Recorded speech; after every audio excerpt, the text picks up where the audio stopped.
Business owners, my fellow citizens, and most importantly, are those wonderful customers of mine who placed into nomination.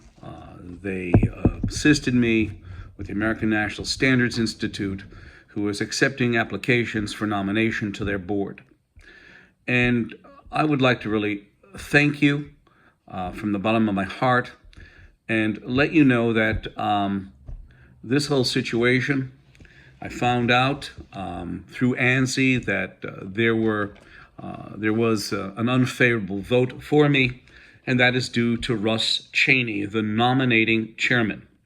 This video is about how ANSI is not impartial, how they are quite political, and what I want to do real in brief fashion is back in 2019, my fellow business associates, my fellow customers, my friends, I did an expose video. I had over 3,036 videos out concerning quality issues. Boeing, Lockheed, COVID, Pfizer, Johnson & Johnson, FBI, FTC, etc. And they're going to be coming back stronger than ever. And I will say this. I put out a video showing explicitly that you have an accreditation body that does laboratory accreditation, A2LA, and that they sat harmoniously they sat on ANSI's board. Well, I did the video, I showed the issues, I showed all that, and then Ashley Morton, an employee of A2LA, wrote this, and this is what she said. A2LA does not sit on ANSI. They are both American accreditation bodies with equal standing. Well, what I did is I brought out my placards. The placards never lie. If you want to see this on ANSI, on their board, please, you can call me at 203-556-1493 or email me at Daryl, TQRS@yahoo.com. And A2LA also sits on the IAF. At the time of my recording, the IAF was in control. The Communist Chinese national, Zhao Jinwu, was in control of it, handed over by Randy Doherty. And let me just show you this chart here. Randy Doherty, the vice president of ANAB, chairman of the IAF at the time, handed over chairmanship of the IAF to this Chinese national, this Communist Chinese national, Zhao Jinwu.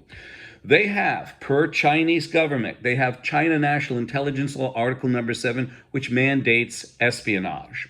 You then go over here and see that ANSI took over complete control over ANAB in 2018. You have federal agencies and corporations whose data has been taken. Or as a fellow quality professional, Rich, says, it's not taken, it's given away.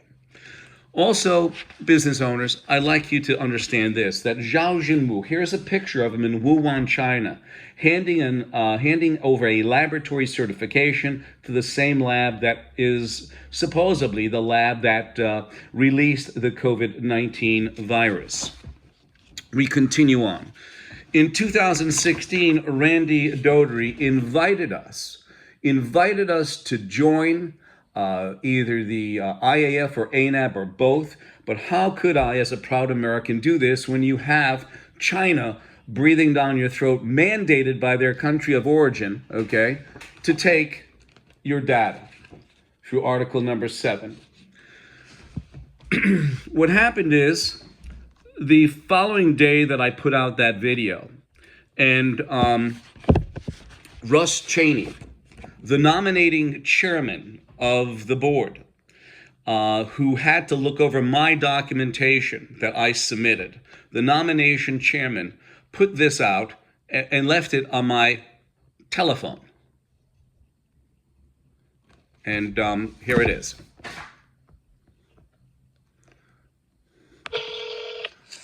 Russ Chaney, please leave a message and I'll return your call as soon as possible. Record your...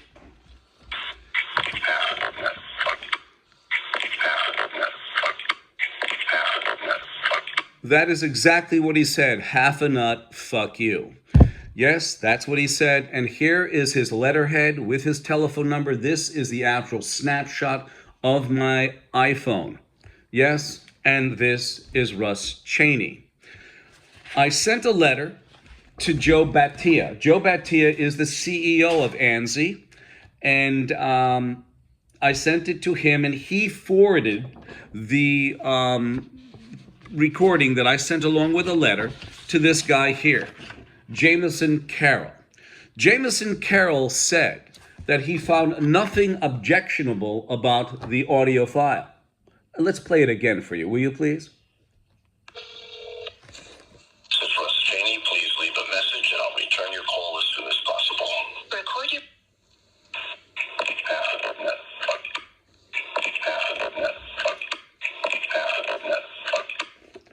He must have gotten his degree out of a Cracker Jack containment vessel, I'm sure. So, stand by. So we have Russ Chaney, the chairman of the nomination committee. Do you think, in all good conscience, that he would let me in to the board? I can do a lot of things good for ANSI, not bad. You know, I have no malice against this organization as far as trying to run it properly. But as you can see, there is none. There's absolutely no impartiality. In fact, with a guy in his position to say this, and this came exactly out of the Urban Dictionary, you can look it up, and I think ANSI butchered it because it's not the same as it was when I made a copy of it, and I took a snapshot of it, and the web link back in 2019. The reason why I do this as well is that his organization, the IAPMO, also sits on ANSI, snuggled up with government agencies. Russ Chaney also said that in this article from the Code Watcher on January 4th, 2018, he says, "I will do everything I can to further the best interests of the American National Standards Institute," by saying half a nut, fuck you. He broke every guideline that they have on an individual sitting on the board, okay? On an individual sitting on the board. He broke every guideline that they have as the, professionalism and representation of that board. He also went on to say, "I look forward to continuing my service as a volunteer in support of the American National Standards Institute and its voluntary consensus." Business owners, my fellow citizens, and those who wrote those wonderful letters for me, is this a volunteer salary? It's now, I think, $176,000 he was cut back. But does this look like a volunteer salary to you? Does it? Business owners, my fellow customers, my extended family, which you guys and gals are, I appreciate you watching this. I apologize for the length of it, but you need to know this. My telephone number is 203-556-1493, or Daryl, Daryl, Delta Alpha Romeo Yankee Lima Tango Quebec Romeo Sierra, Daryl TQRS @yahoo.com. I look forward to hearing from you.